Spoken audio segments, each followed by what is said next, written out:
Mhm.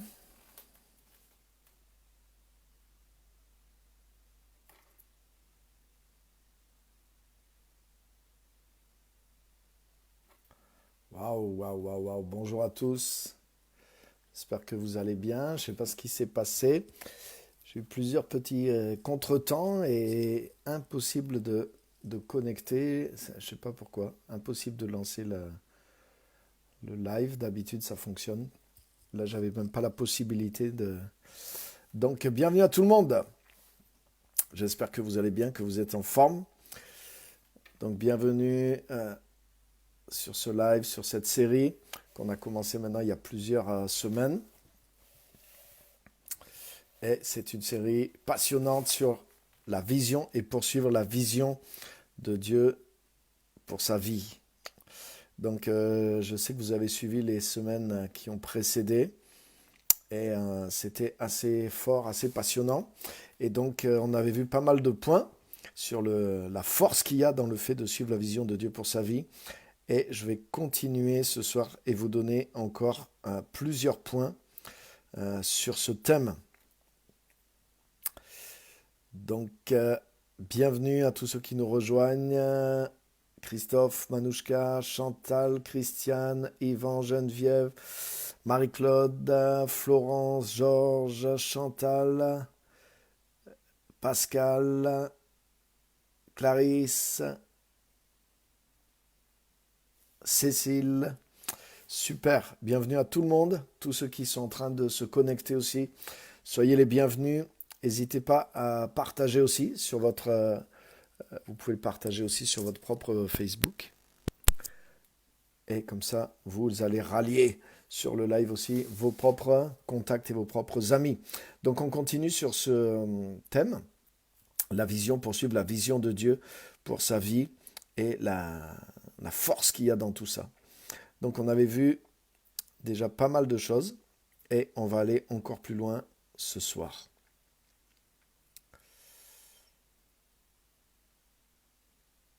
J'avais pas tout à fait, voilà, j'avais parlé sur l'ambition, la différence entre la vision et l'ambition.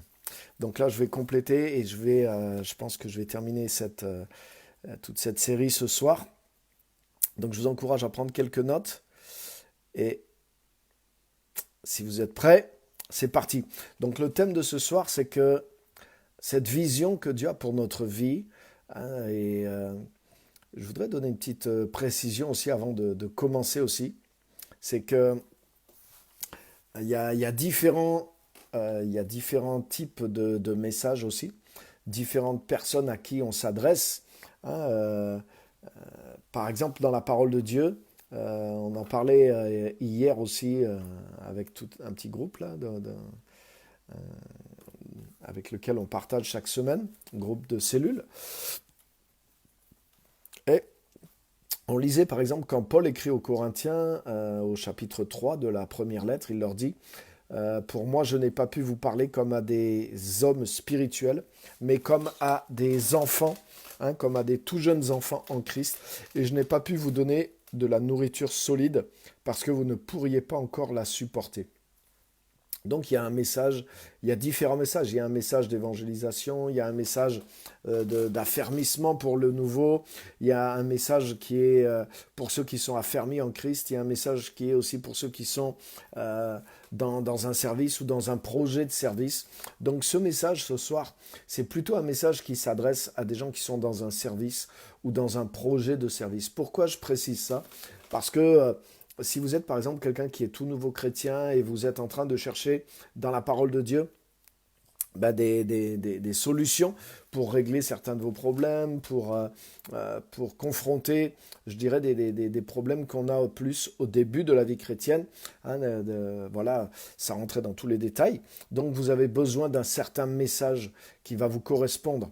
Et le message que je vais partager aujourd'hui, mais c'est un message peut-être qui va vous rajouter, excusez-moi, mais une certaine pression, qui va vous rajouter une certaine direction. Donc c'est peut-être pas le message dont vous avez besoin si vous êtes un jeune chrétien et vous êtes en quête d'affermissement.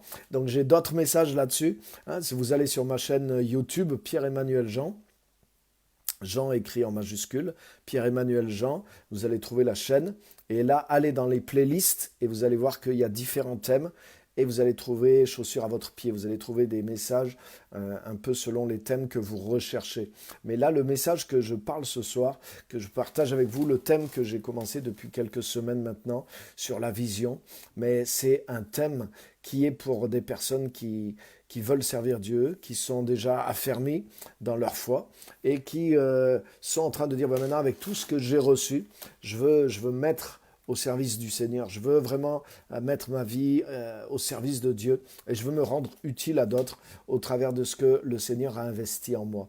Voilà, donc c'est là où on est, un petit peu dans cette, si je pourrais dire, cette catégorie-là de personnes que je vise au travers de ce message. Donc c'est pour ça, ne m'en voulez pas si vous écoutez ce message et que vous dites, waouh, mais c'est pas un message pour comment être sauvé, comment être guéri, comment être restauré, comment marcher jour après jour avec Dieu, sur la relation avec Dieu, sur l'Église. Voilà, ce message que je vous partage, il présuppose que déjà vous savez ces choses-là et qu'elles sont déjà installées dans votre vie. Vous avez une vie chrétienne régulière, stable, et maintenant vous êtes comme opérationnel, vous êtes restauré et vous êtes opérationnel pour pouvoir faire des choses pour Dieu, faire des choses pour les autres aussi.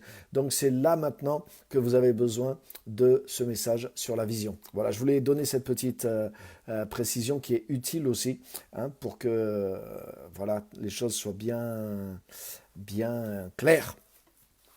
Donc le thème aujourd'hui, c'est celui-ci, c'est que cette vision que Dieu a pour nous, Dieu a une vision pour chacun de ses enfants, par exemple Jérémie 29, 11, car je connais les projets que je forme sur vous, dit l'Éternel, projets de paix, non de malheur. Éphésiens 2, 10, nous sommes son ouvrage, créé en Jésus-Christ, pour de bonnes œuvres que Dieu a préparées d'avance pour que nous les pratiquions. Donc c'est important. Vous voyez, Dieu a préparé un plan et des choses que nous devons accomplir maintenant qu'il nous a créés en Jésus-Christ. Donc Dieu a investi en nous, Dieu nous a recréés et maintenant avec ce que nous sommes devenus en lui, avec le potentiel que nous avons en lui, eh ben nous sommes capables de manière, par la grâce de Dieu, d'accomplir des choses que Dieu a préparées d'avance pour nous. Donc ça veut dire que ces choses-là, elles sont claires pour Dieu. Et depuis longtemps, elles sont claires pour Dieu, Dieu les voit et Dieu veut nous propulser dans ces choses-là. Donc nous, on doit croire à ces choses. Et la première façon d'avoir la vision de ces choses-là, mais c'est de comprendre et de croire simplement ces choses-là, d'y aspirer et d'aller vers ces choses-là, même si Dieu ne nous a pas révélé d'une manière spécifique ces choses, mais la parole de Dieu me dit que j'ai des œuvres préparées d'avance par Dieu pour que je les accomplisse. Donc rien que ça, déjà, ça me donne une certaine vision, parce que j'ai la foi, je sais que ça existe. Exactement comme quand j'ai entendu parler de l'Évangile, j'ai cru. Et c'est parce que j'ai cru que je suis entré dans les promesses de l'Évangile, même si je ne voyais pas tout précisément, mais j'ai cru en entendant la parole. Donc déjà, vous voyez, c'est le but aussi de ces messages, c'est de créer de la perspective, de la foi et donc de la vision, parce que c'est des réalités bibliques qui concernent tous les enfants de Dieu. Donc le thème d'aujourd'hui, c'est celui-ci, c'est que cette vision, justement, que tu poursuis pour accomplir le plan de Dieu pour toi, pour accomplir les choses que Dieu a préparées d'avance, pour que tu les accomplisses et que tu glorifies son nom et que tu fasses du bien à d'autres, que tu amènes les richesses de Christ à d'autres aussi. Cette vision, mais c'est justement ce chemin qui va t'amener de là où tu es maintenant à là où tu veux aller. Et la vision de Dieu, elle a justement ce pouvoir de nous amener de là où on est à là où on veut aller. Parce qu'on a des aspirations dans le Seigneur, il y a des choses qu'on veut faire pour la gloire de Dieu, pour Christ. On veut servir le Seigneur. En tout cas, j'espère que c'est là nos aspirations. Et en tout cas, c'est là que je m'adresse. Parce que la vie de Christ en nous, bien sûr, elle a un effet bénéfique sur nous et sur notre famille, et sur nos proches et sur notre Église. Ah, bien sûr, c'est une évidence. Mais ce n'est pas son but final.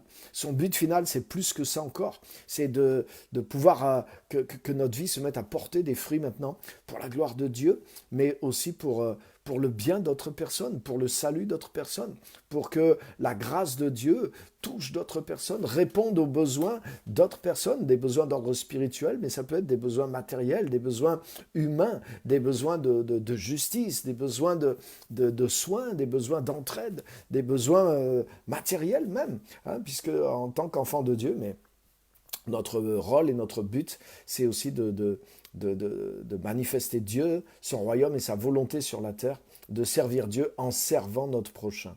Parce qu'on ne peut pas servir Dieu sans servir notre prochain. Tout service de Dieu passe par le service du prochain. Hein, qu'on le veuille ou pas, c'est la réalité. Et donc, je ne veux pas développer ce point-là aujourd'hui, mais c'est une réalité. Donc, cette vision de Dieu, pour ta vie, pour ma vie, mais c'est quelque chose qui me permet justement de passer de là où je suis aujourd'hui à là où je veux aller. Hein, j'ai cette aspiration de servir Dieu, d'aller de l'avant, de vouloir mettre ma vie au service de la gloire de Dieu. Waouh! Alors c'est justement cette vision qui va me permettre de partir de là où je suis pour aller vers là où je vais. Et c'est pour ça que c'est important que je commence à croire dans ces choses-là. Je commence à saisir cette vision, avoir la foi dans ces choses-là et commencer à me diriger par rapport à ça, à rechercher ces choses-là, à me conduire par rapport à ça, à avancer, à prendre des décisions, à faire des choix, à me positionner, à me préparer, etc. C'est déjà une manière de marcher par la foi. Et justement, c'est en suivant cette vision que je vais aller de là où je suis à là où j'aspire. Et c'est comme ça que Dieu nous conduit. C'est le thème d'aujourd'hui. Donc, la vision est le chemin. On pourrait dire le pont, hein, qui te connecte entre là où tu es et là où tu veux aller. Il y a des choses où tu veux aller, tu vois des promesses de Dieu, il y a des choses que tu veux faire pour Dieu, mais c'est en suivant cette vision, c'est ce chemin et c'est ce pont qui va t'amener là-bas. Maintenant, voilà quelques points que je voudrais vous laisser ce soir. Première chose, la vision est ton manager. La vision est ton manager. Et ça, c'est tellement merveilleux. Parce que quand tu commences à suivre la vision de Dieu pour ta vie, tu comprends ce que Dieu veut de toi. Mais ça crée comme un... Tu vois, il y a quelque chose qui est clair pour toi. Et donc, cette vision devient ton manager. C'est-à-dire qu'elle te montre ce que tu dois faire. Elle oriente tes priorités, elle t'aide à bien employer ton temps, tes relations, tes ressources, parce qu'il y a un chemin qui est clair devant toi, il y a quelque chose que tu sais que Dieu te demande de faire. Et donc, la vision devient ton premier manager. Tu n'as pas besoin que quelqu'un te dise, fais comme ci, fais comme ça, mais la vision est ton manager. Elle t'oriente, elle te montre tes priorités, elle dirige ton emploi du temps, tes relations, tes finances, ta formation, etc., etc. Donc ça, c'est tellement important. La vision de Dieu pour ta vie devient ton manager.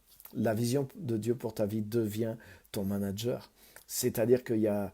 Tu as comme quelqu'un, c'est comme s'il y avait un coach qui est constamment là. Il y a quelqu'un qui te parle, qui te motive. Mais pour que ça s'accomplisse, waouh, pour avancer vers ça, mais commence par faire ça, hein, pour atteindre ce but dans le long terme. Mais les prochaines années, il faut que tu te prépares là, il faut que tu travailles dans ce sens-là, il faut que tu commences à faire ceci. Waouh, alléluia. Donc, ça devient ton manager. Et ça veut dire que chaque jour, fais avancer les choses, travaille dans ce sens-là, visite ces personnes-là, occupe-toi de faire pousser les choses que tu sèmes, occupe-toi de ces personnes, occupe-toi de faire avancer ce projet. Donc ça devient ton manager. La vision devient ton manager. La vision, deuxième chose, la vision te donne la maîtrise de ta vie. La vision te donne la maîtrise de ta vie. Waouh! Pourquoi? Parce que tu as une direction, tu as une raison d'être et tu mets tout en œuvre pour atteindre ces choses-là. La vision que Dieu te donne pour ta vie, pour le servir, pour son royaume, mais c'est une cause prioritaire. Hein, on a parlé de ça déjà, d'avoir des priorités en ordre dans notre vie et c'est tellement une clé. Hein, et Jésus nous l'a dit, cherchez d'abord le royaume de Dieu et sa justice. Et tout le reste, c'est-à-dire tout ce que les gens cherchent pour eux, pour leur vie personnelle, tout le reste vous sera donné par-dessus. Donc, Jésus met complètement les priorités à l'envers. Les priorités qu'il y a dans notre monde sont à l'envers par rapport à Christ. Et donc quand tu vois comment servir le royaume, quand tu as cette vision pour ta vie, quand tu sais dans quoi t'engager, quand tu t'engages vraiment dans ce projet que Dieu veut dans lequel tu sois, pour ta vie, pour le servir, mais waouh, mais tu as une raison d'être, tu as une priorité qui est là, et du coup, c'est ce qui te donne la maîtrise de ta vie. C'est ce qui te donne la maîtrise de ta vie. Tes objectifs s'orientent maintenant autour de ce projet, de cette vision pour ta vie. Et du coup, ça commence à donner une forme à ta vie et ça commence à remplir ta vie. Par exemple, moi, que je me suis converti en 1985, à partir de là, il y a une chose qui a totalement disparu dans ma vie, qui existait avant, c'est l'ennui. Avant, ça m'arrivait, même jeune. Des fois, on était là, on était entre copains, on s'ennuyait. Ouais, qu'est-ce qu'on fait aujourd'hui? Bah, allez, tout le monde devait donner une idée. Non, on va en ville, on fait ci, on fait ça. Ouais, bah, ouais, on l'a déjà fait, on l'a déjà fait. Et il y avait pas mal d'ennuis dans notre vie, ce qui est terrible. En réalité, l'ennui, c'est terrible. Parce que on a la vie, on a le temps, tout est tellement précieux. Et s'ennuyer, c'est gâcher son temps, c'est gâcher sa vie. Et dès que j'ai connu le Seigneur, j'ai su que je pourrais jamais plus m'ennuyer. Même si tu es tout seul enfermé dans une prison, mais tu peux avancer dans tes pensées, tu peux chercher Dieu, tu peux chercher la présence de Dieu, tu peux réfléchir, tu peux évoluer, tu peux prier. Même si tu étais limité physiquement, il y a tellement de choses que tu peux faire. Parce que le fait de connaître Dieu et le fait maintenant d'avoir en plus la vision de connaître Dieu pour le servir, la vision d'un service pour Dieu, la vision que Dieu a pour ta vie, l'engagement majeur dans lequel Dieu te demande d'engager ta vie pour le servir avec ton temps, avec ta vie, mais ça te donne une maîtrise sur ta vie, ça te donne une direction, ça te donne une raison d'être, quelque chose qui est prioritaire. Et ça donne une forme à ta vie et ça commence à remplir ta vie. Et là, ce qui est fort, c'est que, je vais vous dire quelque chose, les amis, c'est que notre conversion, quand on se convertit à Jésus-Christ, et qu'on est rempli du Saint-Esprit, qu'on passe par le changement, on abandonne ce qui est mauvais, on rentre dans la vie nouvelle en Christ, waouh! La conversion, ça va peut-être vous choquer, mais c'est tellement réaliste ce que je vais vous dire. La conversion donne notre cœur à Jésus, c'est-à-dire notre vie intérieure. La conversion donne notre vie, notre cœur à Jésus-Christ.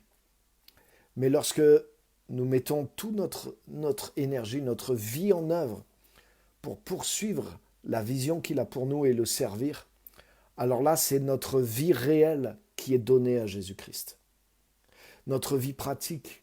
Notre vie, c'est ce qu'on fait avec notre temps, les amis.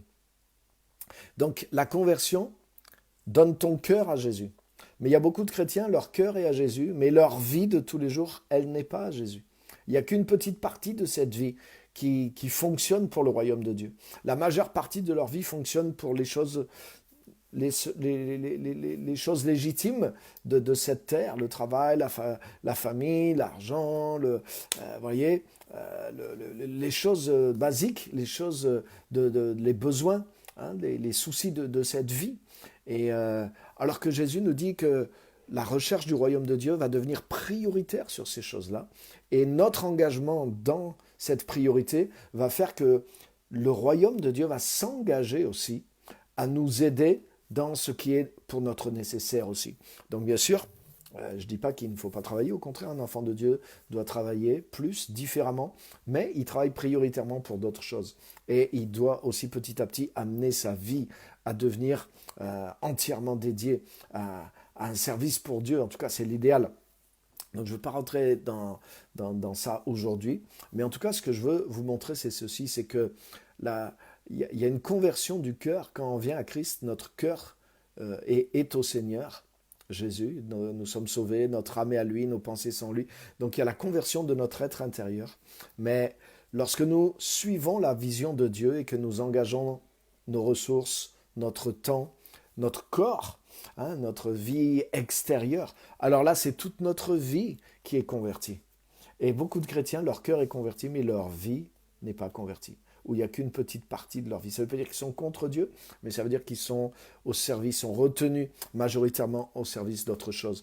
Et le pouvoir de la vision, c'est ça, c'est elle va t'amener à une conversion de ta vie.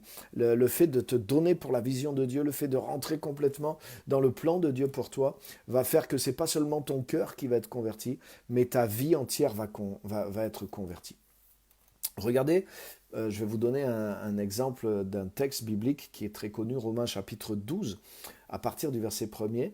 Il est dit ceci: je vous exhorte donc, frères, par les compassions de Dieu, écoutez bien, à lui offrir votre corps comme un sacrifice vivant, saint, agréable à Dieu, ce qui sera de votre part un culte raisonnable. Ne vous conformez pas au siècle présent, mais soyez transformés par le renouvellement de votre intelligence, afin que vous discerniez quelle est la volonté de Dieu, ce qui est bon, agréable et parfait. Donc vous voyez, dans ce passage, il est question de discerner la volonté de Dieu, bien sûr pour accomplir la volonté de Dieu. Donc c'est pas juste le discernement ponctuel au moment de certaines décisions, mais c'est un style de vie. Ça veut dire que on vit réellement pour accomplir la volonté de Dieu. Vous voyez, donc cette manière de faire vient parce que notre intelligence est renouvelée. Et comment notre intelligence elle est renouvelée? Elle vient de ce que notre corps est offert à Dieu comme un sacrifice vivant. Donc vous voyez là, il n'est pas question juste de notre vie intérieure, mais il est question de notre vie extérieure. Offrez vos corps comme un sacrifice vivant. Donc ça ne veut pas dire juste, ah voilà Seigneur, je me présente devant toi, je fais une prière, je te consacre aussi mon esprit, mon corps, et je vais faire l'onction d'huile sur ma tête, hein, et voilà, bah, ça y est, mon corps est consacré à Dieu, et puis finalement je ne change pas ma manière de vivre. Non, ça veut dire que je dois consacrer mon corps, ça veut dire qu'est-ce que je fais avec mon temps, qu'est-ce que je fais avec mon corps, qu'est-ce que je fais de façon réelle dans le service de Dieu, à quoi est-ce que mon corps est occupé à servir la volonté de Dieu dont il est question dans ce passage et que je discerne parce que mon intelligence est renouvelée. Donc mon intelligence est renouvelée et c'est ce qui me donne la vision de la volonté de Dieu maintenant. Ce qui est bon, agréable et parfait. Et cette volonté de Dieu qu'il a pour ma vie, ce plan dans lequel je vais engager mon temps, je vais engager mon corps. Donc vous voyez, là, il y a une cohérence dans ce passage par rapport à ce que je suis en train de vous dire. Et vous voyez, là, c'est plus que la conversion du cœur, mais il est question de la conversion du corps, c'est-à-dire la conversion de notre vie extérieure. Pas juste la conversion de notre vie intérieure, mais la conversion de notre vie extérieure. Et lorsque nous suivons la vision, la volonté de Dieu pour notre vie, et que nous sommes engagés dans le service de cette volonté, dans le service de son royaume, avec notre temps, avec notre corps, avec nos ressources, avec tous nos biens, avec nos relations, avec notre argent, avec ma voiture, avec ce que j'ai, waouh! Et que je poursuis le plan et la vision de Dieu, que je marche dans la vision, je donne ma vie réellement pour accomplir la vision de Dieu. Mais là, vous voyez, c'est pas seulement la conversion du cœur, mais c'est la conversion de ma vie entière, la conversion intérieure et la conversion extérieure de ma vie. Et lorsque je suis rentré, quand ma vie est entièrement là-dedans, mais vous vous rendez compte de la puissance qu'il y a dans une vie qui est comme ça. Et c'est ce que nous devons viser parce que si tous les chrétiens vivent comme ça, ou la majorité même des chrétiens vivent comme ça, vivent pour leur but, vivent pour leur vocation, vivent pour l'appel de Dieu pour leur vie, mais je vous garantis que le monde va être transformé parce que ça veut dire que tous vont s'impliquer à plein temps, ou en tout cas principalement, prioritairement, même si ça leur prend quelques années pour transitionner, pour y arriver.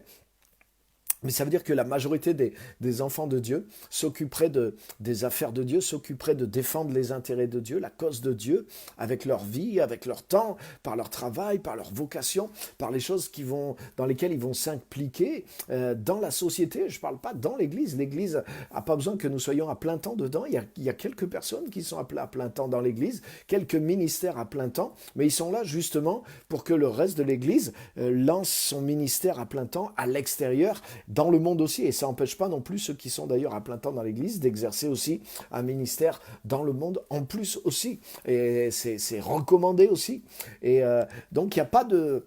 Tout chrétien doit devenir un ministère à plein temps pour le Seigneur dans sa vocation. Ça, j'en suis convaincu. Et je suis convaincu que c'est justement parce qu'on va comprendre la vision que Dieu a pour nous et qu'on va y rentrer, et peut-être ça va arriver progressivement dans notre vie, mais on va se retrouver là.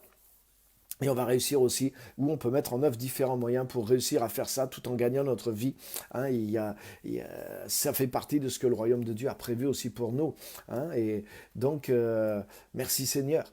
Donc, ça peut prendre du temps, ça peut prendre une certaine sagesse, mais c'est une sagesse divine et c'est une direction qui est glorieuse. Et en tout cas, lorsque nous marchons dans cette vision de Dieu pour notre vie, mais nous retrouvons la maîtrise de notre vie. Ça veut dire que c'est personne d'autre, c'est pas quelqu'un, c'est pas l'argent, c'est pas juste les besoins de la terre qui maîtrisent ma vie, mais c'est réellement maintenant, je peux dire, Jésus est en train de devenir réellement mon Seigneur. Il n'est pas juste le Seigneur de mon âme, mais il devient le Seigneur de ma vie, parce que c'est l'ensemble de ma vie qui est à son service, l'ensemble de mon temps est à son service. Je suis en train de travailler pour la vision de Dieu pour ma vie, pour le plan de Dieu pour ma vie, pour faire ce que Dieu m'a appelé à faire avec ma vie entière.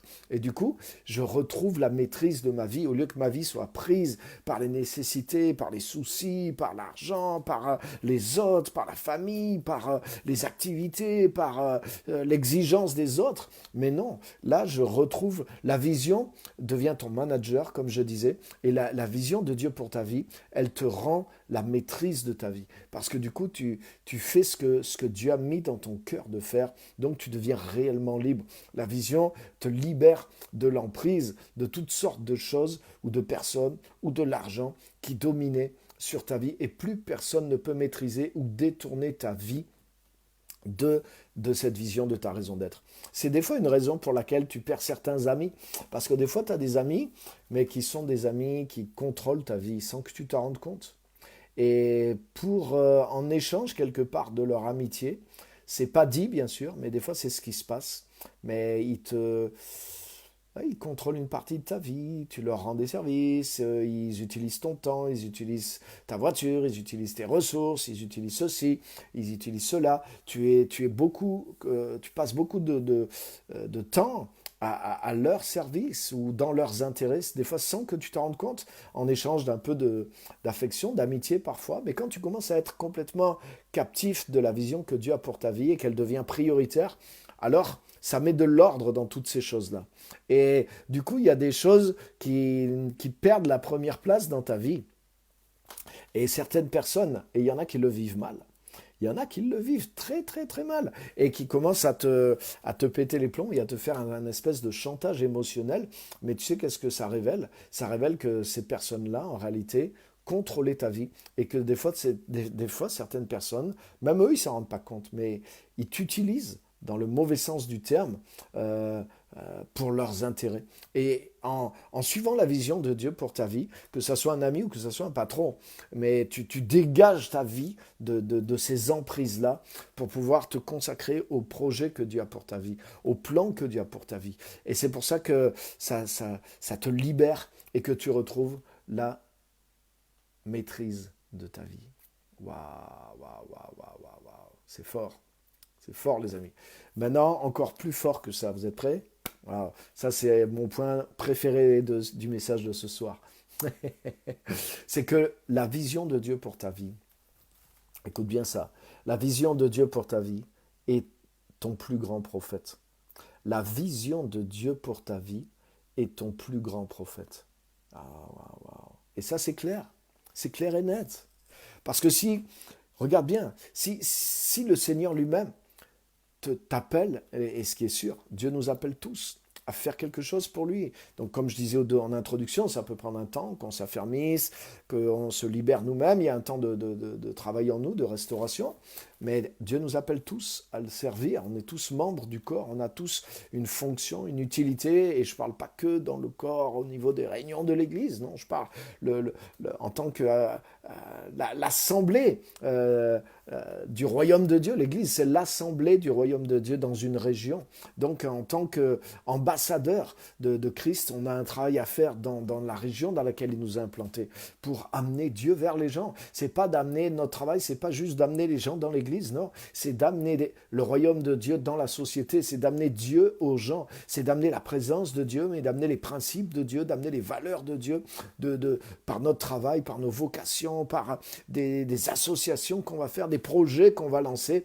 On va manifester la volonté de Dieu dans le monde. On va dire, mais par exemple, tel problème, ça c'est horrible, c'est pas Dieu qui veut ça, mais je veux aider ces gens, je veux intervenir dans cette situation en tant qu'enfant de Dieu, ça me touche et je veux aider, je veux me mettre au travail pour aider ces gens-là, pour aider ces personnes, pour résoudre cette souffrance, pour venir en aide à cette catégorie de besoins de personnes, parce que c'est pas la volonté de Dieu de laisser les gens dans cette situation. Donc je vais m'impliquer, je vais m'associer avec d'autres, je vais créer quelque chose pour travailler dans ce sens-là, pour faire une œuvre qui va montrer Dieu, qui va montrer le cœur de Dieu, l'amour de Dieu, la bonté de Dieu, mais aussi la puissance, les ressources de Dieu dans cette situation pour que sa volonté soit faite sur la terre comme au ciel. Au ciel, il n'y a ni larmes, ni souffrance, ni injustice, ni racisme, ni discrimination, ni violence, ni rabaissement, ni injustice envers l'homme, envers la femme, envers les enfants. Donc vous voyez, quand il y a ces choses sur la terre et que Dieu nous interpelle, mais nous sommes habilités et nous sommes appelés à prendre responsabilité et à changer ces choses-là. Un de nos rôles qui est dans notre prière, c'est de prier pour que la volonté de Dieu soit faite sur la terre comme au ciel. Et en tant que chrétiens, nous ne devons pas, non seulement nous ne devons pas avoir peur de tout ce que le mal fait autour de nous, ce qui est en train de ruiner beaucoup de chrétiens. Beaucoup de chrétiens aujourd'hui, oh là là, sont catastrophés à cause de tout ce qui se passe et voilà, ils vivent avec un grand méchant diable et un tout petit Dieu qui est bien gentil et vivement qui vienne les sauver de cette terrible situation dans laquelle le monde et le diable et tous les méchants nous ont mis. Et nous, on est là, faibles, petits, fétus de paille. Mais ça, c'est pas la vision de Dieu, les amis.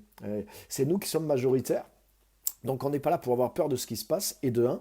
De deux, on n'est pas là pour simplement critiquer tout le mal qui se passe, mais on est là, troisièmement, c'est pour intervenir. Il y a du mal, il y a des ténèbres, mais on n'est pas là juste pour dire « ouais, l'État fait rien, c'est pas normal, les autres font rien, et ceci et cela ». Non, c'est à nous de nous impliquer. Nous sommes ambassadeurs d'un royaume, nous avons la foi, nous avons un Dieu puissant, nous avons ses ressources avec nous, mais c'est à nous de nous lever et de nous mettre à l'œuvre.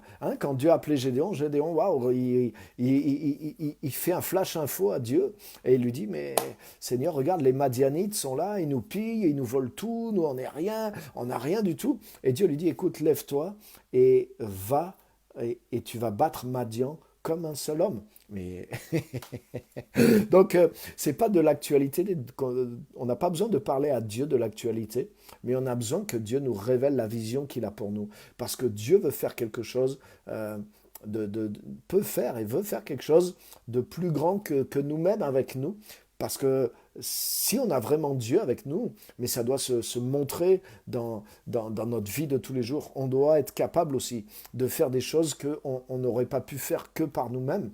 Et c'est exactement ça. Non seulement c'est vrai dans notre vie personnelle et privée, oui, j'ai réussi à pardonner quelqu'un, j'ai réussi à aimer quelqu'un qui m'avait fait du tort, c'est un exploit au niveau personnel, mais ces exploits-là, ils vont déborder, et quand on rentre dans le service que Dieu a pour nous, c'est pas simplement une manifestation de Dieu qui nous bénit au niveau de notre vie personnelle, mais c'est une manifestation de Dieu qui va faire des choses pour les autres d'une manière surnaturelle, c'est-à-dire il va y avoir un effet sur les gens, et Dieu va utiliser ce que tu fais, va utiliser ton action, va utiliser tes mots, tes gestes, tes paroles pour se manifester. Et cette fois, la puissance de Dieu, c'est pas juste au niveau de ta sphère personnelle, mais c'est au niveau, sur un niveau public, sur un niveau d'autres personnes, que votre lumière brille devant les hommes, afin qu'ils voient vos œuvres et qu'ils glorifient votre Père. Donc ça veut dire qu'il y a quelque chose qui va rayonner de Dieu sur d'autres. Et bien sûr, c'est par la foi qu'il faut aller là-dedans. Et il faut croire dans ces choses-là, et il faut avancer. Donc la vision de Dieu pour notre vie, elle nous permet de nous impliquer pour changer les choses. Nous ne sommes pas là pour nous cacher par peur des choses. Nous ne sommes pas là juste pour observer le mal et le critiquer et dire voilà, ça c'est pas normal, mais nous sommes là pour nous impliquer. Nous avons la responsabilité parce que nous avons le pouvoir. Nous sommes la lumière du monde et le sel de la terre. Donc nous ne pouvons pas dire ah ouais, ça c'est mal, ça c'est mal, ça c'est mal, et ne rien faire s'il y a des choses qui sont mal et qui nous touchent alors c'est le signe que nous devons commencer à nous impliquer pour faire quelque chose comme Dieu a demandé à Gédéon. Gédéon était obsédé par l'actualité. Et il voyait que l'oppression, mais quand Dieu lui a montré ce que Dieu voyait de la situation et ce que Dieu voyait de lui, waouh, Gédéon a commencé à se lever et il a commencé à s'occuper du problème et il a commencé à résoudre le problème lui-même, et parce que Dieu était avec lui. Et c'est exactement dans ce cheminement-là que Dieu veut nous conduire les uns les autres, les amis. Waouh! Et c'est un temps, le temps dans lequel on est, c'est pas un temps de se laisser écraser par toutes les choses qu'on entend en boucle. Mais c'est comme je partageais avec la pasteur Simone Dufal tout à l'heure, même certains chrétiens qui ont basculé, hein, même certains serviteurs de Dieu qui ont basculé, qui, pour moi, ils ont pété les plombs et qui commencent à prêcher le catastrophisme et toutes sortes de choses qui sont fausses. Ils sont sortis des rails. Ils sont plus dans la vision de Dieu, les amis. Et ils sont obnubilés par le message de l'actualité, le message du monde. Ils ont succombé à la peur et aux manipulations et aux messages charnels, voire diaboliques qui circulent dans le monde. Non, le message de Dieu n'a pas changé. L'évangile est une bonne nouvelle. L'évangile est un message pas simplement d'espoir, mais d'espérance. Et nous sommes la solution à beaucoup de choses qui sont autour de nous. Dieu a mis une solution en chacun de ses enfants. Nous sommes le sel de la terre. Nous sommes la lumière du monde. Ça veut dire que nous sommes porteurs dans la nature de Christ en nous et dans nos appels particuliers de quelque chose qui est la solution pour ce qu'il y a à l'extérieur. Nous sommes le sel pour quelque chose où il n'y a plus de saveur. Et nous sommes la lumière parce qu'il y a des ténèbres autour de nous. Amen. Et nous sommes appelés non pas à nous cacher dans les ténèbres, nous ne sommes pas appelés simplement à dire « Oh là là, c'est les ténèbres, c'est les ténèbres, c'est le mal, c'est le mal, c'est le mal », mais nous sommes appelés à aller dans certains endroits de ténèbres et à briller là-bas et à ramener la lumière dans les ténèbres et à devenir une bénédiction, une source de solution. Et c'est à ça qu'on doit se fortifier, qu'on doit se préparer. Et vous voyez, là, c'est pas juste un message pour s'encourager, mais rester planqué sous les ténèbres. C'est des messages pour se former. C'est des messages pour prendre des décisions. C'est des messages pour prendre des directions. C'est des messages pour vous aider à prendre ce chemin-là et de devenir vraiment un instrument de victoire dans la main de Dieu, dans le domaine dans lequel vous êtes appelé à commencer à faire quelque chose, à intervenir et à faire des exploits pour Dieu. Non pas simplement cette fois dans votre vie intérieure ou juste privé, mais à commencer à faire des exploits pour toucher d'autres et manifester Dieu avec un impact sur d'autres personnes. Et nous ne devons pas nous décourager, mais nous devons découvrir ces choses-là. Et c'est la vision de Dieu qui va nous amener. Donc, la vision de Dieu est ton plus grand prophète. Et ça, c'est énorme. Parce que quand tu sais ces choses-là, quand tu as vu ces choses-là, quand tu poursuis ces choses-là, mais tu as la direction prophétique majeur pour ta vie. Quand tu sais à quoi tu dois consacrer ton temps et une partie de ta vie, après Dieu peut te réorienter, hein, pas tous les 3 jours, mais des fois Dieu te parle, ça dure un certain temps, un certain nombre d'années, et puis Dieu peut t'ajuster dans la vision qu'il a pour ta vie. Des choses peuvent changer, mais en tout cas, à chaque fois que tu poursuis la vision de Dieu pour ta vie, mais c'est ton plus grand prophète. C'est-à-dire que tu as la direction générale de Dieu pour ta vie. Ça n'empêche pas que tu n'as pas besoin de messages prophétiques, etc. Mais là aussi, personne ne peut te dire quelque chose qui n'a rien à voir. Vous voyez, quand Dieu a parlé à Abraham, il lui a dit « Va dans le pays que je te montrerai ». Mais voilà, Abraham avait une direction. Si quelqu'un était venu lui dire « Non, non, tu dois rester en Chaldée. Ah non, c'est pas le plan de Dieu. Que tu restes avec ta femme. » Dieu lui a dit non, prends ta femme et va t'installer dans le pays que je te montrerai. Donc il avait une direction prophétique claire pour sa vie et c'était son meilleur prophète. Et je vais vous dire, les amis, que des fois, dans toutes les voix qu'on écoute, il y a des voix qui sont contradictoires. C'est sûr et certain. Donc ça ne veut pas dire que tout ce qui est prophétique n'est pas bon, mais ça veut dire que c'est ce que la Bible nous dit. Elle nous dit d'examiner les prophéties, c'est-à-dire que c'est dans nous, dans notre gestion de la prophétie, que des fois nous sommes immatures, parce que nous voulons que les autres pensent à notre place, nous voulons que les autres nous donnent des choses à notre place, mais c'est très dangereux. Et justement, on ne peut pas soumettre notre vie à juste la pensée de quelqu'un, mais lorsque tu suis la vision de Dieu pour ta vie, tu as déjà tu as une prophétie pour ta vie qui est puissante. Et ensuite, tu vas justement écouter la voix prophétique, celle que tu entends toi-même, ou celle qui te vient au travers d'autres personnes, par rapport à cette prophétie majeure qui est déjà là pour ta vie. Et si effectivement ça a du sens par rapport à cette grande prophétie pour ta vie, qui est la vision de Dieu pour toi, mais tu vas savoir déjà, c'est un critère fort de discernement pour voir si les choses que tu penses capter ou que d'autres te disent ont du sens. Si c'est en contradiction totale avec la vision de Dieu pour ta vie, mais ça veut dire que quelqu'un s'est trompé. Mais bon, déjà, c'est bien, quelqu'un essaye de prendre le risque de vouloir donner une parole à quelqu'un. Donc il faut l'encourager. Ça ne veut pas dire que c'est... on n'est pas dans l'ancienne alliance. Hein. On ne doit pas lapider quelqu'un parce que la prophétie n'est pas exacte dans le Nouveau Testament. Quelqu'un peut donner une prophétie qui n'est pas exacte. Ça ne veut pas dire que c'est un faux prophète. Ça veut dire que c'est un prophète qui est en train de progresser comme tous les prophètes. Même le meilleur prophète aujourd'hui, la prophétie dans le Nouveau et dans l'Ancien Testament, c'est pas la même chose. Et tout prophète, Paul le dit, il prophétise en partie, exactement comme moi, qui prêche par exemple.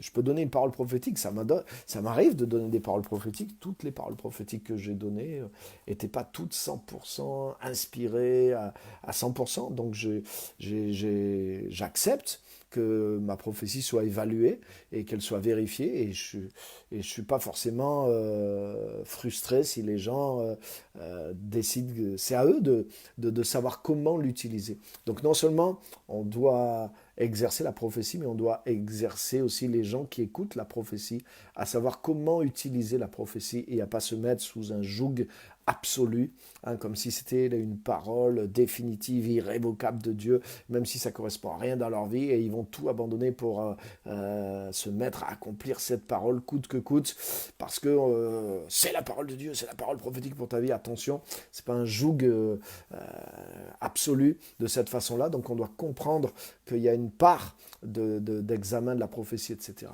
Donc ça sera un autre sujet sur la prophétie. Je vous donne juste quelques petits détails, mais justement, une des choses qui nous équilibre dans tout ça et qui est extrêmement importante pour nous, et c'est justement quand tu comprends la vision de Dieu pour ta vie, elle devient ton plus grand prophète, parce qu'elle te dirige prophétiquement dans la pensée de Dieu pour ta vie, et ça t'aide à analyser beaucoup de choses et à éviter beaucoup d'erreurs.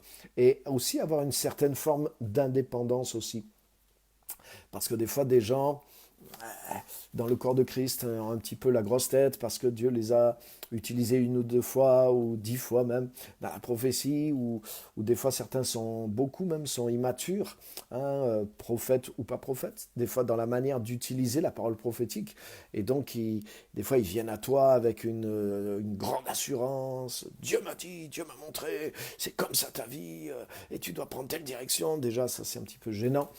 On n'aborde pas les gens de cette façon. La prophétie n'est pas là pour dire aux autres ce qu'ils doivent faire. Hein, c'est pas de cette façon-là, puisque chacun est responsable devant Dieu, chacun entend la voix de Dieu. Donc déjà, quelqu'un qui vient de cette manière-là, il y a une manière de faire les choses. Donc il faut faire attention de ne pas se mettre sous un joug aussi, parce que des fois, des gens sont immatures dans leurs dons et dans la manière d'apporter les choses aussi prophétiquement. Autant le don de prophétie, quand il devient mûr, quand il correspond et qu'il est utilisé comme tous les dons, comme tous les ministères, quand c'est utilisé dans l'amour de Dieu, quand c'est utilisé dans la connaissance du cœur de Dieu, quand c'est utilisé avec la sagesse de Dieu, quand il y a une certaine maturité et une compréhension, un respect des valeurs de Dieu, des autres, dans la manière d'utiliser le don. Mais ça peut être quelque chose d'extraordinaire. Le don de prophétie, bien dans son écrin, c'est une perle, et c'est quelque chose d'une valeur extraordinaire à laquelle on doit aspirer, mais on doit avoir l'humilité de savoir qu'on est en progrès dans la manière dont on le donne. Et quand on reçoit des prophéties aussi que quelqu'un nous donne, on doit aussi exercer un discernement. Donc ça, c'est très, très, très important. Donc faites attention, hein, la prophétie n'est pas absolue. La seule prophétie absolue, c'est l'écriture, hein, qui est totalement inspirée, qui est totalement divine, qui est 100% infaillible. Hein. Les paroles prophétiques ne sont pas 100% infaillibles. Elles sont... Il y a une partie... Et des fois, certaines sont entièrement à côté. Ça arrive, oui, ça arrive. Ça ne veut pas dire que les gens ne sont pas bons. Ils sont en progrès aussi. Mais simplement, il faut connaître les règles du jeu. C'est parce que des fois, on demande trop aussi. On ne fait pas l'effort soi-même de chercher Dieu. On demande trop à des gens qui ont le don en prophétie ou la parole prophétique de vouloir que Dieu nous parle, que par eux, etc. etc. Et après, ben, des fois, on est désillusionné parce que finalement, on s'est confié quelque part un peu trop dans l'homme, plus que dans le Seigneur, alors qu'on a un accès personnel à Dieu. Donc on doit trouver cet équilibre pour savoir prophétiser et recevoir la prophétie. Petite parenthèse. Mais en tout cas, quand tu as la vision de Dieu pour ta vie, waouh, tu as besoin de prophétie toujours. Mais la vision de Dieu est ton plus grand prophète. Et oui.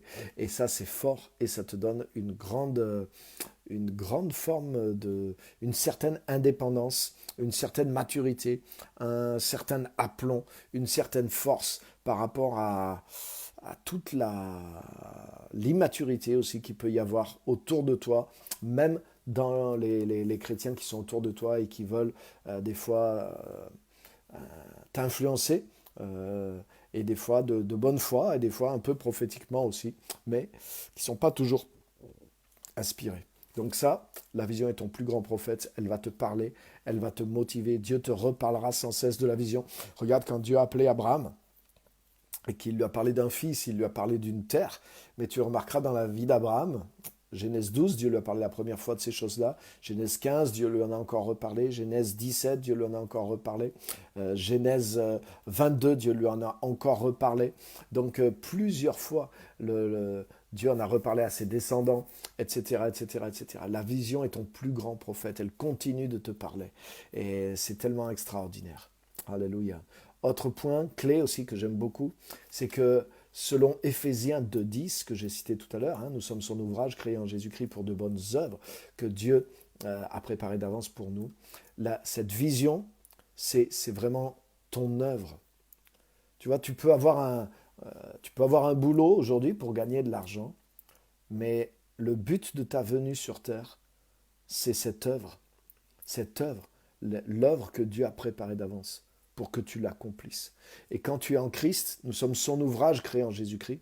Donc c'est pour ça que tu commences ta vie chrétienne, c'est une première phase. La première phase de ta vie chrétienne, c'est de t'établir en Christ et c'est de grandir en Christ jusqu'à ce que Christ soit formé en toi. Et c'est pour ça que c'est tellement important de vivre cette vie spirituelle et de grandir spirituellement, pas juste de vieillir religieusement. Beaucoup de chrétiens vieillissent religieusement, c'est-à-dire qu'ils ont des années d'église, ils ont des années de conversion, mais ils ne sont pas toujours vivants dans la vie de l'esprit. Ce n'est pas une croissance spirituelle, mais c'est la croissance spirituelle qui va nous amener à cette deuxième phase, parce que nous sommes son ouvrage créé en Jésus-Christ, maintenant pour accomplir l'œuvre de notre vie. Ça veut dire que si le premier processus ne se fait pas, le deuxième ne peut pas se faire. C'est un petit peu comme quelqu'un qui ne serait pas devenu adulte dans son développement mental, physique. Vous voyez, qui serait resté un enfant physiquement, mentalement, mais il ne va pas pouvoir complètement assumer sa vie d'adulte et réaliser pleinement son existence. Mais c'est ce qui se passe spirituellement. Donc c'est pour ça que c'est important de développer la vie chrétienne, mais de façon spirituelle. C'est pour ça que c'est important de suivre les conseils, de suivre la parole de Dieu, de ne pas faire de compromis avec le monde, de ne pas faire de compromis avec la chair, de ne pas faire de compromis avec l'ennemi, mais vraiment d'être tout entier à cette croissance spirituelle, comme le dit la parole, désirez comme des enfants nouveau-nés le lait spirituel et pur de la parole, afin que vous grandissiez par lui pour le salut. Donc il y a une croissance de notre vie spirituelle, un développement de notre personne spirituelle qui fait que maintenant que nous devenons adultes, mais nous devenons capables d'accomplir l'œuvre de notre vie. Cette œuvre que Dieu a préparée d'avance pour nous, elle est pour l'homme spirituel. Nous sommes son ouvrage créé en Jésus-Christ pour de bonnes œuvres que Dieu a préparées d'avance. Ça veut dire que l'homme naturel en nous ne peut pas accomplir cette œuvre. Et nous devons devenir cet homme spirituel et nous devons aussi transitionner aussi avec notre vie extérieure, comme je disais tout à l'heure, pour rentrer de plus en plus dans cet appel, cette vision que Dieu a pour nous, pour que ça devienne notre travail principal. Et lorsque quand l'œuvre de notre vie, l'appel de Dieu pour notre vie devient notre travail principal, alors vous voyez, il y a une force, il y a une cohérence, il y a une convergence de toute notre vie intérieure, de tout notre développement spirituel, mais aussi de tous nos dons naturels, de tous nos moyens, nos ressources, tout ce que nous avons ajouté à notre vie devient une force pour que justement cette vision de Dieu, cette œuvre à laquelle il nous a appelés, elle s'accomplisse maintenant. Waouh! Et ça c'est fort, fort, fort, fort et fort, les amis. Alléluia. Et le dernier point que je voudrais vous laisser ce soir, c'est que la vision fait de toi un réformateur. La vision de Dieu pour ta vie fait de toi un réformateur. Waouh! Pourquoi? Je reprends le texte que j'ai cité tout à l'heure, Romains chapitre 12, où il est dit, offrez vos corps comme un sacrifice vivant, donc j'ai déjà expliqué, et il dit, soyez transformés, littéralement, soyez transfigurés par le renouvellement de votre intelligence. Ne vous conformez pas au siècle présent, mais soyez transfigurés par le renouvellement de votre intelligence, afin que vous discerniez quelle est la volonté de Dieu. Donc, lorsque tu vois la volonté de Dieu, lorsque tu as cette vision et que tu la poursuis en offrant ta vie comme un sacrifice vivant, c'est-à-dire tu consacres vraiment ta vie, tu bagarres pour que ta vie soit au service de cette œuvre, soit au service de ton appel, que tu puisses mettre toute ta vie, le plus possible en tout cas, au service de cet appel, pour que cet appel puisse avancer et puisse se concrétiser, pour que tu puisses faire cette œuvre de ta vie et à laquelle Dieu t'a appelé et pour laquelle il t'a créé et recréé en Christ. Donc cette vision de ces choses-là, le renouvellement de l'intelligence, tu vois ces choses-là, donc ça fait de toi un réformateur. Pourquoi? Parce que le fait que tu discernes quelque chose grâce à Dieu et que tu prends un chemin parce que Dieu te montre et que Dieu a travaillé en toi pour t'équiper pour ce chemin, mais tu vas faire quelque chose et tu vas produire quelque chose qui va au contraire de ce qui est dans le monde visible, de ce que le monde fait, de ce que le diable fait, de ce que l'être humain charnel fait dans le monde. C'est pour ça qu'il est dit, ne vous conformez pas dans ce passage, ne vous conformez pas au monde présent, c'est-à-dire ne devenez pas comme tout le monde, ne vivez pas comme tout le monde, ne vivez pas pour les mêmes choses que tout le monde. Au contraire, vous devez discerner la vision de Dieu pour votre vie. Et quand tu discernes la vision de Dieu pour ta vie et que tu commences à la mettre en œuvre et que tu réalises cette œuvre par le sacrifice vivant de ta vie jour après jour, tu sers les desseins de Dieu, mais qu'est-ce que tu fais? Tu deviens quelqu'un qui vit à contre-courant. Et au lieu de te conformer au monde présent, tu sais qu'est-ce que tu fais? Tu transformes le monde présent à l'image du monde à venir, à l'image du royaume de Dieu.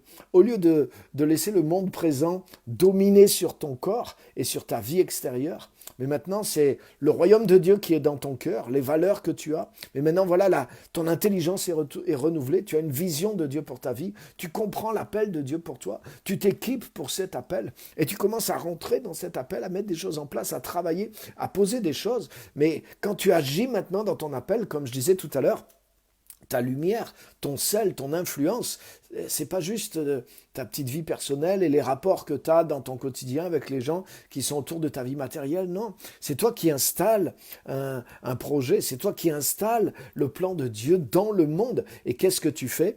Mais non seulement tu n'es plus conformé au monde présent, non seulement tu n'es pas limité à une conversion du cœur, mais maintenant la conversion extérieure de ta vie transforme le monde. C'est-à-dire que c'est toi qui amènes le royaume de Dieu dans le monde d'une façon visible. C'est toi qui amènes un projet de Dieu. C'est toi qui amènes une organisation. C'est toi qui amènes une action. C'est toi qui amènes un impact sur les autres, mais qui vient de Dieu, qui vient de cette vision de Dieu, qui vient de cette nouvelle création que tu es, qui vient de cette nouvelle capacité qui est en toi par Jésus-Christ. Et tu amènes ces choses-là d'une manière organisée, d'une manière publique, sur d'autres personnes, au travers de cette œuvre qui est ta vie. Et tu touches, tu influences, tu agis dans le monde. Tu produis une transformation du monde. Et c'est non seulement, tu n'es pas toi conformé au monde présent, c'est plus l'esprit du monde, les pensées, la philosophie, la manière de vivre du monde qui influence non seulement ton cœur,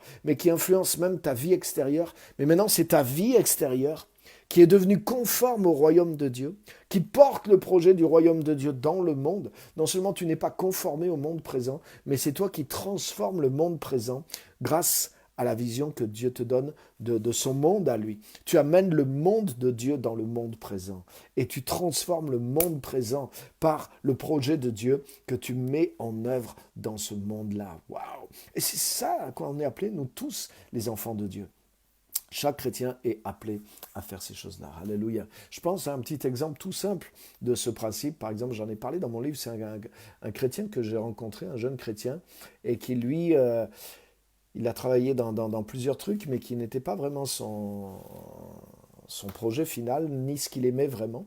Et en marchant avec Christ, il s'est rendu compte qu'il avait cette passion en lui et il a travaillé, il s'est formé et petit à petit, il a monté son propre projet. Et dans son propre projet, il était guide de montagne, il s'est formé là-dedans, il aimait ça. Donc il organise des bivouacs en montagne sur plusieurs jours avec des personnes. Donc en plus, bien sûr, c'est quelque chose de qualité, de touristique, donc qui est payant, bien sûr. Donc il organise ces choses-là. Donc c'est devenu son travail. Il vit de ces choses-là. Même il a plusieurs personnes qui travaillent avec lui. Et il travaille avec des enfants de Dieu et des chrétiens. Et ils amènent des gens, et souvent c'est des gens qui sont dans les affaires, des gens qui ont besoin de s'aérer, des gens qui ont des responsabilités, des soucis, hein, des business, des entreprises, des responsabilités dans la société. Donc il amène ces gens au bivouac, et quand les gens, au bout d'un jour, 2 jours, 3 jours, sont comme ça dans la nature, ils décompressent, et tu sais, tu marches avec une personne, tu restes 1 heure ou 2 avec, et donc ses clients, hein, il y a un nombre réduit à chaque fois, ils ne prennent pas 30 personnes à la fois, il y a un petit nombre de personnes dans chaque bivouac. Et donc, il passe du temps personnel avec chacun de ses clients. Et il me disait, c'est souvent qu'ils se confient à moi. C'est souvent qu'ils me parlent de ce qu'ils vivent, de leurs difficultés, etc. Et là, dans la marche, vous voyez, dans un autre environnement. Et puis, bien sûr, lui, il prie pour ça. Il est conduit par ça. Il a une sagesse aussi. Et il parle avec ses clients.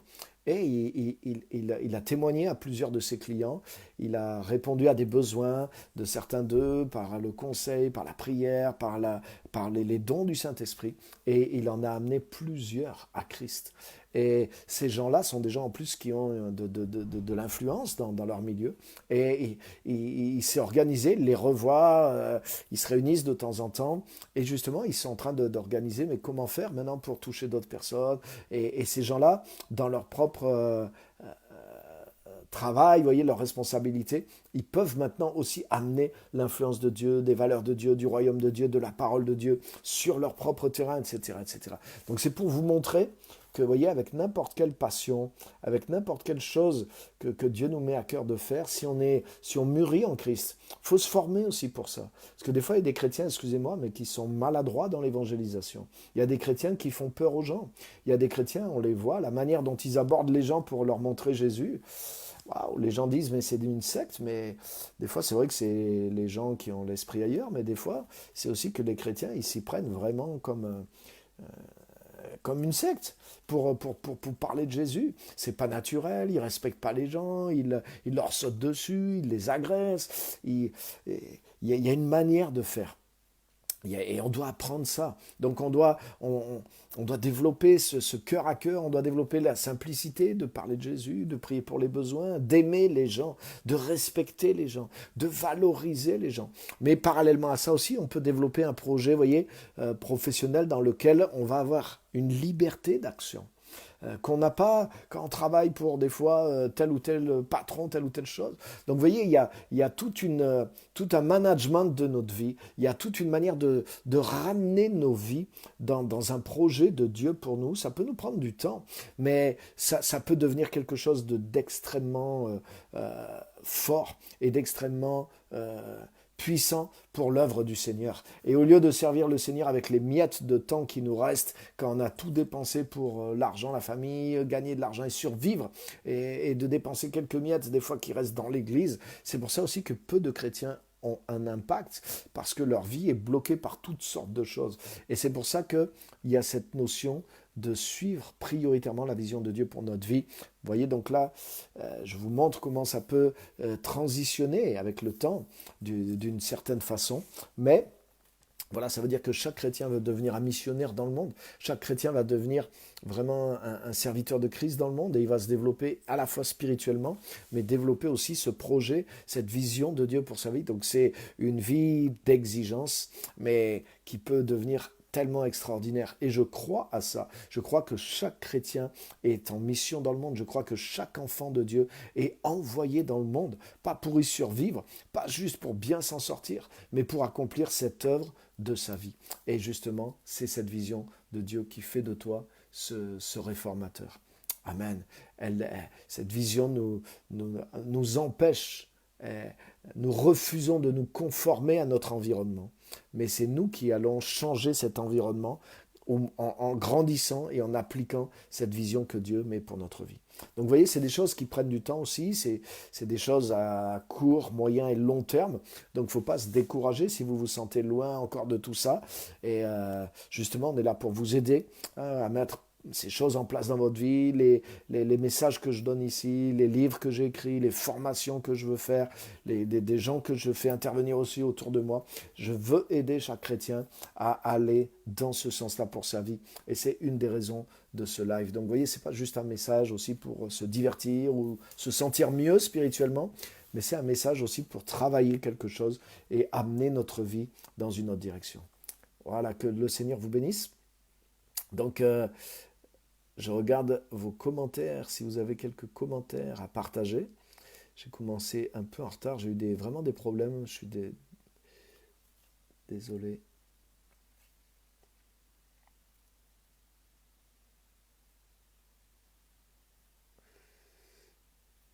Ok.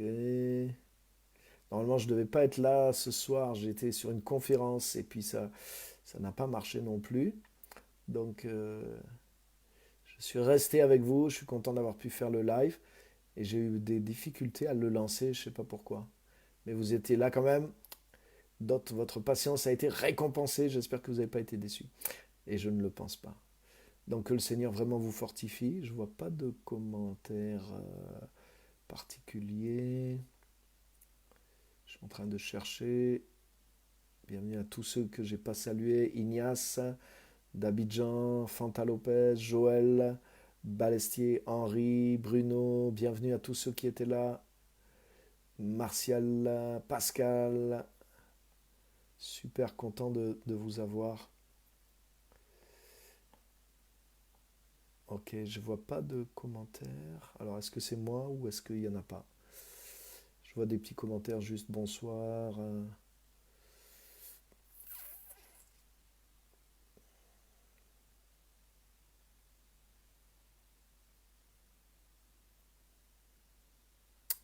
Ok.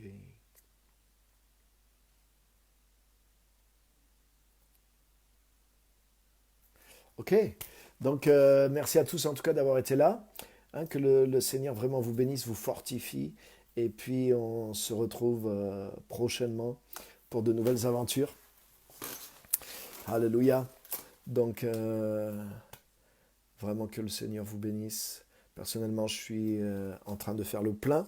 Vous me voyez un peu là, mais en réalité, je suis sur une conférence aux États-Unis. Ça, c'est le miracle d'Internet. Ah, je vois les commentaires qui arrivent. Waouh, super.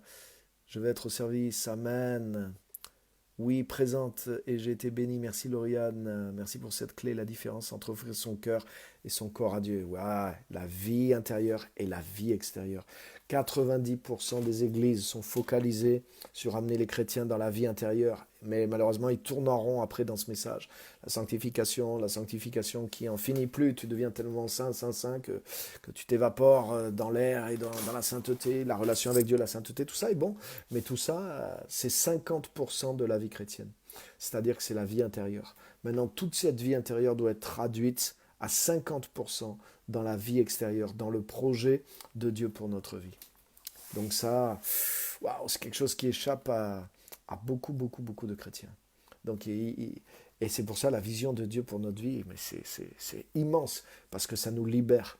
Ça nous libère d'être un chrétien plus virtuel que spirituel. C'est-à-dire ça se passe que dans l'intérieur, que dans l'église, que dans les prières, mais l'impact dans le monde dans lequel on vit, il est quasiment zéro, ou il est juste un tout petit pourcentage de notre vie. Et toute notre vie chrétienne, 90% de notre vie chrétienne, elle est juste dans la vie intérieure, ou dans l'entretien, ou dans la manifestation, vous voyez, de la relation avec Dieu, même si c'est dans l'église. Mais tout ça, c'est pour nous, c'est juste l'entretien de la vie intérieure. Donc merci Lauriane pour ton commentaire qui met ça en évidence. On doit veiller à ça. Ça doit être 50-50. Euh, Exactement comme la respiration. J'inspire, j'expire. J'inspire, j'expire. C'est un équilibre, c'est moitié-moitié.